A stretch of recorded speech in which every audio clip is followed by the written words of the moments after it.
విజయవాడ నగరానికి ఎంతోమందికి ఉపాధి కల్పించే జవహర్ ఆటో నగర్ ఎన్నో సంవత్సరాలుగా ప్రపంచంలోనే ఒకానొక సమయంలో ఏషియాలో అతిపెద్ద ఆటోమొబైల్ ఇండస్ట్రీ ఉన్న ప్రాంతమైన విజయవాడ ఆటో నగర్కి మౌలిక వసతులు కల్పించే విధంగా మా ప్రభుత్వం తప్పకుండా ఇవాళ విజయవాడ ఆటో నగర్ మీద ఎంతోమంది సుమారుగా 1,00,000 మంది కార్మికులు జీవనోపాధి పొందుతున్నారు.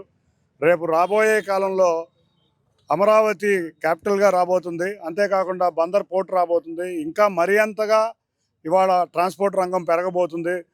రాబోయే 4 సంవత్సరాల్లో ఆటో నగర్లో దాదాపు 1,50,000 నుంచి 2,00,000 మంది కార్మికులు పనిచేసే వ్యవస్థ ఏర్పాటు చేయాలి. దానికి తదనుగుణంగానే ఏవంటే ఇన్ఫ్రాస్ట్రక్చర్ ఇవ్వాలి.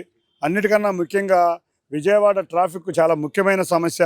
ఆ సమస్యను పరిష్కరించాలి అంటే ఆటో నగర్లోకి వివిధ మార్గాల ద్వారా లారీల ఎంట్రీని ప్రవేశపెట్టి విజయవాడ నగరంలో lorry entry zone free zone చేసి ట్రాఫిక్ సమస్యకి పరిష్కారం ఇవ్వాలని మా గౌరవ ముఖ్యమంత్రి నారా చంద్రబాబు నాయుడు గారి ఆధ్వర్యంలో నేను, మా గౌరవ ఎమ్మెల్యే గద్దె రామ్మోహన్ రావు, జిల్లా అధికారులైన గౌరవ కలెక్టర్ గారు లక్ష్మీషా గారు, అంతేకాకుండా ఆటోమొబైల్ అసోసియేషన్ అధ్యక్షులు, లారీ ఓనర్స్ అందరం కలిసి ఇవాళ కొన్ని ప్రాంతాలు పర్యటించడం జరిగింది.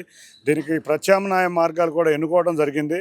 ఆ ప్రత్యామ్నాయ మార్గాలు కలెక్టర్ గారి ఆధ్వర్యంలో, సిఆర్డీఏ గారి కమిషనర్ గారి ఆధ్వర్యంలో గౌరవ మంత్రి నారాయణ గారి దృష్టికి, అంతేకాకుండా ముఖ్యమంత్రి గారి దృష్టికి తీసుకువెళ్ళి, ఎందుకంటే రేపు రాబోయే కాలంలో గన్నవరం నుంచి మెట్రో రాబోతుంది. అంతేకాకుండా మెడికల్ కాలేజీ నుంచి నెడమానూరు వరకు 6.3 కిలోమీటర్స్ ఫ్లైఓవర్ రాబోతుంది.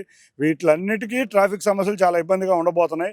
దీంతోపాటు లారీలకు కూడా ఎంట్రీ ఇప్పుడు చాలా దుర్భేద్యంగా ఉంది. ఇప్పుడు అవి కూడా మొదలైతే లారీ ఎంట్రీయే ఇబ్బంది అవుతుంది. కాబట్టి తాత్కాలికంగా కొన్ని రోడ్లు, పర్మనెంట్గా తాత్కాలిక సొల్యూషన్ ఇమ్మని గౌరవ కలెక్టర్ గారిని కోరడం జరిగింది. వారు వెంటనే స్పందించి 8 గంటల సమయం తీసుకున్న వెంటనే ఇప్పుడు మార్నింగ్కే ఇక్కడికి రావడం జరిగింది.